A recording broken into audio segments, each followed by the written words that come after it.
नमस्कार छात्रों। आज दिनांक 30 जून 2021 बुधवार। पिछली क्लास के अंतर्गत हम बालकों के लिए यूनिसेफ के विश्व स्वास्थ्य शिखर सम्मेलन के संदर्भ में हम विस्तार से अध्ययन कर रहे थे और उसके अंतर्गत विश्व स्वास्थ्य शिखर सम्मेलन के द्वारा जो सुझाव प्रेषित किए थे उन सुझावों के ऊपर हम चर्चा कर रहे थे। और पिछली क्लास के अंतर्गत हमने दो सुझावों के संदर्भ में अध्ययन किया था। नंबर 1 बालकों के स्वास्थ्य से संबंधित सुझाव और नंबर 2 उत्तरजीविता। इन दो बिंदुओं के संदर्भ में पिछली क्लास के अंतर्गत हमने चर्चा की थी। दोस्तों, इसका जो शेष कंटेंट है इसको आज हम पूरा करेंगे और इसका अगला यानी कि तीसरा बिंदु है स्त्री स्वास्थ्य, उसके संदर्भ में आज हम आगे बढ़ेंगे। तीसरा बिंदु है स्त्री स्वास्थ्य यानी कि स्त्रियों के स्वास्थ्य से संबंधित क्या सुझाव इस शिखर सम्मेलन के द्वारा दिए गए हैं उसके संदर्भ में हम चर्चा करेंगे। दोस्तों, आपके सामने ये बात मैं क्लियर कर देना चाहता हूँ क्योंकि आपका सोचना इस प्रकार से हो सकता है कि यह जो सम्मेलन था विश्व स्वास्थ्य सम्मेलन, ये विशेष रूप से बालकों से संबंधित था, तो स्त्रियों के ऊपर क्यों सुझाव दिए? क्योंकि बालक का सीधा संबंध स्त्री से होता है यानी कि उसकी माँ से होता है। यदि माँ स्वस्थ है तो निश्चित रूप से उनसे उत्पन्न होने वाला बालक भी स्वस्थ होगा। स्त्री यदि स्वस्थ है तो उस बालक का परवरिश भी सही तरीके से होगी तो निश्चित रूप से बालक भी स्वस्थ होगा। इसलिए इस शिखर सम्मेलन के अंतर्गत स्त्रियों के स्वास्थ्य से संबंधित भी चर्चा की गई। स्त्री स्वास्थ्य का संबंध प्रत्यक्ष या अप्रत्यक्ष रूप से बालकों से होता है। स्त्री का स्वस्थ होना बालकों के स्वस्थ होने की ओर संकेत करता है, यानी कि स्त्री यदि स्वस्थ है तो निश्चित रूप से बालक पूर्ण स्वस्थ होगा। यूनिसेफ के विश्व शिखर सम्मेलन में स्त्रियों से संबंधित निम्नलिखित लक्ष्य एवं प्रावधान प्रस्तुत किए गए हैं जो इस प्रकार से है।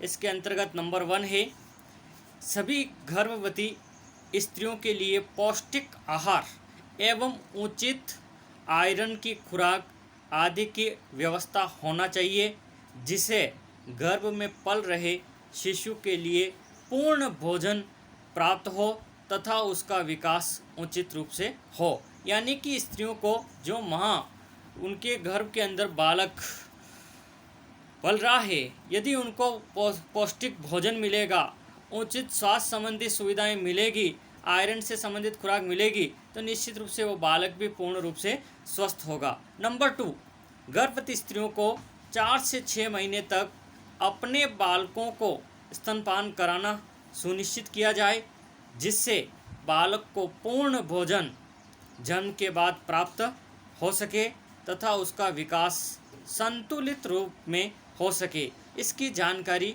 सभी स्त्रियों को अनिवार्य रूप से होना चाहिए क्योंकि माँ का दूध बालक के लिए सर्वोत्तम पौष्टिक आहार है। तो इस प्रकार का कार्य होगा तो निश्चित रूप से बालक स्वस्थ होगा। नंबर 3, प्रसव के समय भी स्त्रियों को पूर्ण सुरक्षा मिलनी चाहिए जिससे स्त्री एवं जन्म लेने वाले बालक का जीवन सुरक्षित रहे। इसलिए प्रसव सरकारी या निजी चिकित्सालयों में चिकित्सक की पूर्ण देखरेख में होना चाहिए। अगला बिंदु है गर्भ के समय भी स्त्रियों के स्वास्थ्य का चिकित्सा सुविधाएं उपलब्ध कराई जानी चाहिए। नियमित स्वास्थ्य परीक्षण से बच्चे की स्थिति के बारे में पता करना चाहिए कि गर्भ के अंदर जो बालक पल रहा है उसकी क्या स्थिति है, तो नियमित परीक्षण के द्वारा उससे उसकी जांच हो सकती है। अगला बिंदु है स्त्रियों के कम वजन होने वाले बालकों की संख्या पर नियंत्रण करना चाहिए। प्राय कुछ स्त्रियां के कम वजन के बालक जन्म लेते हैं। इन बालकों का विकास गर्भावस्था में उचित प्रकार से नहीं हो पाता। विभिन्न प्रयासों के माध्यम से इस स्थिति को रोकना चाहिए।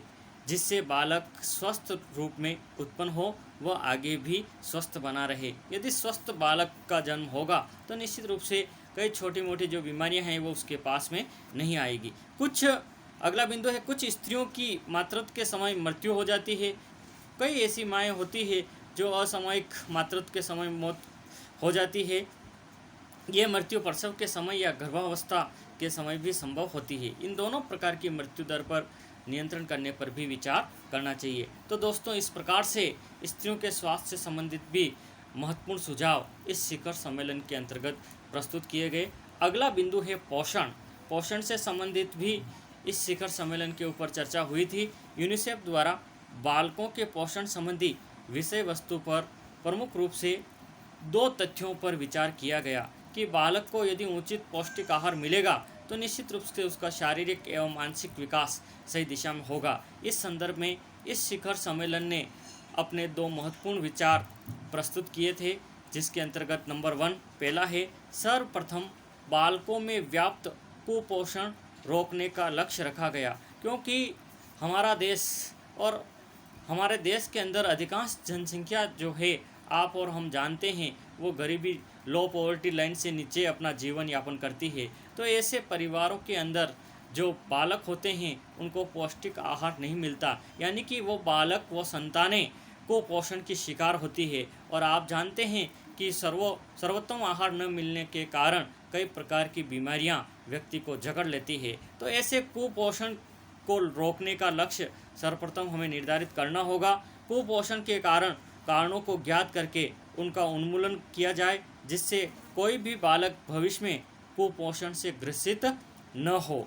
इसके साथ जो बालक कुपोषित है उनका उपयुक्त समय पर उपयुक्त उपचार किया जाए। नंबर 2, बालकों के पीने के लिए स्वच्छ जल की व्यवस्था की जाए, क्योंकि पानी, मानव जीवन में पानी का अपना महत्वपूर्ण स्थान है। और यदि बालक एवं व्यक्तियों को स्वच्छ जल नहीं मिलेगा तो निश्चित रूप से उससे भी कई प्रकार की बीमारियां हो सकती है। इसलिए स्वच्छ पेयजल की व्यवस्था को सुनिश्चित किया जाए। और ग्रामीण क्षेत्रों में बालक एवं बालिकाओं को घर घर तथा विद्यालय में स्वच्छ जल उपलब्ध नहीं हो पाता, इसलिए उन सभी उपायों पर चर्चा की जाए जिससे स्वच्छ जल की उपलब्धता सुनिश्चित हो सके। तो इस तरह से पोषण से संबंधित अपने विचार दिए थे। अगला बिंदु है, एजुकेशन से संबंधित भी इस शिखर सम्मेलन के अंतर्गत विचार विमर्श किया गया। उसको हम देखते हैं। यूनिसेफ के विश्व शिखर सम्मेलन 1990 में बालकों की शिक्षा व्यवस्था के लिए भी लक्ष्यों का निर्धारण किया गया, जिसका वर्णन हम इस प्रकार से कर सकते हैं। इसके अंतर्गत नंबर 1, सर्वप्रथम अभिभावकों को परिवार नियोजन की शिक्षा दी जाए, क्योंकि हमारा देश, हम जानते हैं कि जिस तीव्र गति से जनसंख्या का विकास हो रहा है, निश्चित रूप से आने वाले समय में कई प्रकार की, चाहे रहने की हो, आवास की समस्या हो, अन्य स्वास्थ्य से संबंधित, शिक्षा से संबंधित, पेयजल से संबंधित, बिजली से, कई प्रकार की समस्याओं को हमें सामना करना पड़ेगा। क्योंकि जिस गति से जनसंख्या का वृद्धि विकास हो रहा है, उस गति से अन्य भौतिक जो संसाधन है मानव जीवन के लिए उपयोगी है, उनका विकास नहीं हो पा रहा है। इसलिए हमें कई प्रकार की समस्याओं का सामना करना पड़ेगा। इसलिए हमारी गवर्नमेंट और हम सबका ये दायित्व है कि परिवार नियोजन के ऊपर पूरा ध्यान होना चाहिए। यदि परिवार नियोजन का हम ध्यान रखेंगे, परिवार नियोजन से संबंधित शिक्षा दी जाएगी, जिससे कि जनसंख्या पर पूर्ण रूप से नियंत्रण किया जा सके। प्रत्येक अभिभावक को परिवार नियोजन के उपायों के बारे में जानकारी दी जानी चाहिए, जिससे कि छोटा परिवार, सुखी परिवार की अवधारणा विकसित हो सके। परिवार यदि छोटा होगा तो उसका लालन पालन, शिक्षा, एजुकेशन, स्वास्थ्य, हर तरीके से उसके ऊपर ध्यान दिया जाएगा और निश्चित रूप से ऐसा परिवार, छोटा जो परिवार होगा वो सुखी रहेगा। नंबर 2, उच्च जीवन स्तर संबंधी सभी प्रकार की जानकारी अभिभावक एवं बालकों को होनी चाहिए, जिससे अभिभावक अपने बालकों को उच्च जीवन स्तर प्रदान कर सके तथा स्वयं बालक भी उच्च जीवन स्तर की अवधारणा को समझते हुए इस लक्ष्य को प्राप्त करने का प्रयास कर सके। यानी कि जीवन लिविंग स्टैंडर्ड को उच्च करने के लिए इसकी अवधारणा भी समझाना चाहिए, तो निश्चित रूप से उससे भी हमारा जीवन स्तर में सुधार आएगा। नंबर 3, प्राथमिक शिक्षा का सार्वभौमिकरण होना चाहिए, यानी कि शिक्षा सभी के लिए। सार्वभौमिकरण से आशय ही यही है, यानी कि प्राइमरी सेक्टर की जो एजुकेशन है उसका सार्वभौमिकरण होना चाहिए। और आज की हमारी गवर्नमेंट ने राइट टू एजुकेशन के द्वारा शिक्षा का सार्वजनिकरण कर दिया गया है, सार्वभौमिकरण हो गया है। प्रत्येक बालक एवं बालिका को अनिवार्य रूप से शिक्षा प्रदान की जाए, इसके लिए वे सभी उपाय किए जाए जिससे समाज से निरक्षरता की समाप्ति हो तथा प्रत्येक बालक एवं बालिकाओं को प्राथमिक शिक्षा प्रदान करने के लिए विद्यालय में नामांकन हो। हर बालक एवं बालिका अनिवार्य रूप से विद्यालय से जुड़े, क्योंकि शिक्षा यदि व्यक्ति शिक्षित होगा तो निश्चित रूप से कई प्रकार की जो समस्याएं हैं उनका समाधान आसानी से हो जाएगा। अगला बिंदु है बालकों के विकास हेतु विभिन्न प्रकार की सेवाओं का विस्तार होना चाहिए, जिससे बालक का सर्वांगीण विकास हो सके। प्रत्येक क्षेत्र में छात्रों का विकास उच्चतम सीमा तक हो, ऐसी व्यवस्था होनी चाहिए। अगला बिंदु है, अगला सुझाव है बालकों के हित में संपन्न होने वाली सामुदायिक सेवाओं का भी विस्तार होना चाहिए, जिससे छात्रों में सामाजिक एवं सांस्कृतिक गुणों का सरल एवं स्वाभाविक रूप से विकास हो सके। दोस्तों, अगला बिंदु है संरक्षण, प्रोटेक्शन से संबंधित भी इस शिखर सम्मेलन के अंदर चर्चा हुई थी, उसके पर भी सुझाव दिए थे जिसको हम देखेंगे।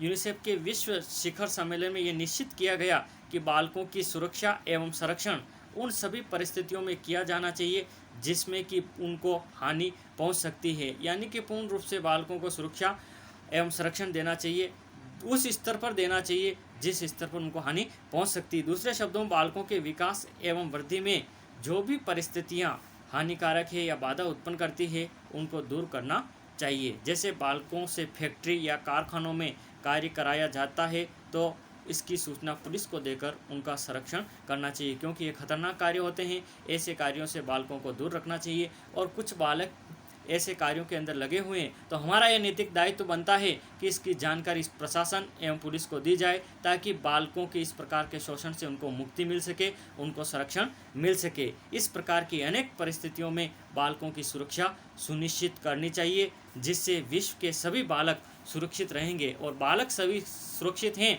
विश्व के बालक स्वस्थ हैं, तो निश्चित रूप से आने वाले विश्व का जो निर्माण होगा वो अच्छा होगा। तो दोस्तों, उपरोक्त दोनों क्लासों के अंतर हमने अध्ययन किया था, उसके विवेचन से यह स्पष्ट हो जाता है कि यूनिसेफ विश्व शिखर सम्मेलन द्वारा बालकों की सुरक्षा एवं विकास से संबंधित उन सभी पक्षों के लिए लक्ष्य एवं सुझाव निर्धारित किए गए हैं जो कि प्रत्यक्ष यानी कि डायरेक्ट या इनडायरेक्ट रूप से बाल विकास एवं बाल संरक्षण को प्रभावित करते हैं। इस सम्मेलन में मातृत्व के पक्ष को भी सम्मिलित किया गया, जिसको कि हमने पढ़ा, समझा, अध्ययन किया, क्योंकि माँ का संरक्षण एवं विकास भी बालक के संरक्षण एवं विकास से घनिष्ठ रूप से जुड़ा हुआ है। तो दोस्तों, आज की क्लास के अंतर्गत इतना ही। हमने इस टॉपिक को 2 क्लास के अंतर्गत पढ़ा है, और अब मैं सोचता हूँ कि इससे संबंधित यदि कोई प्रश्न बनता है विश्व यूनिसेफ के विश्व शिखर सम्मेलन से संबंधित,